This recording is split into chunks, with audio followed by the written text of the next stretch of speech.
तर इथं बघा आपण भात लावला, इथं डाळ लावली. तर डाळीमध्ये आपण चवीपुरता मीठ टाकणार आहे. चवीपुरता मीठ, छोटा चम्मच आहे, 2 टाकले.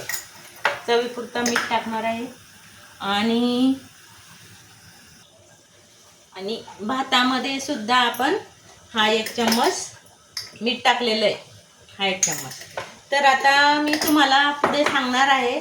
तर बघा, डाळमध्ये आपण आता टमाटा टाकून घेणार आहे कापून. तुम्हाला लौकी किंवा कच्ची कैरी टाकायची असलं तर टाकायचं, खूप छान लागते. पण 2 जणांसाठी मी डाळ बनवते ना, तर ही इथं मी टमाटा, मीठ आणि हळद टाकूनच बनवणार आहे. नंतर आपण तडका पण देतो ना. तर बघा, इथं मी हळद टाकली, 1 चम्मच हळद. तर आता हा टमाटा बारीक असा कापून घेते.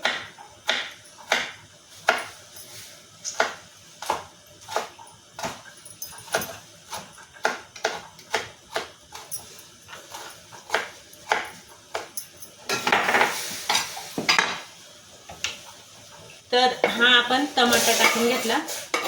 नंतर आपण डाळीला तडका पण देणार आहे. तर आपण कुकरचं झाकण लावणार आहे आता. तर आपला डाळ लावून झाली.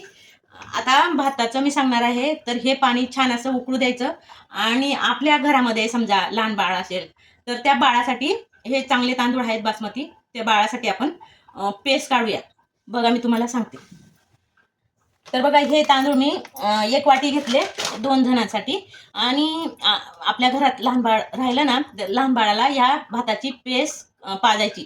तर हा थंडीचा महिना चालू आहे ना, तर पेस्ट बाळासाठी खूप अशी पौष्टिक आणि बाळाचं तब्येत सुधारते बाळाची. थंडीमध्ये पेस्ट पाजायची भाताची. आता बघा, मी सांगते पुढे तुम्हाला. तर असं करायचं भाताचं. तर बघा, आपला हा भात बऱ्यापैकी शिजून गेलेला आहे.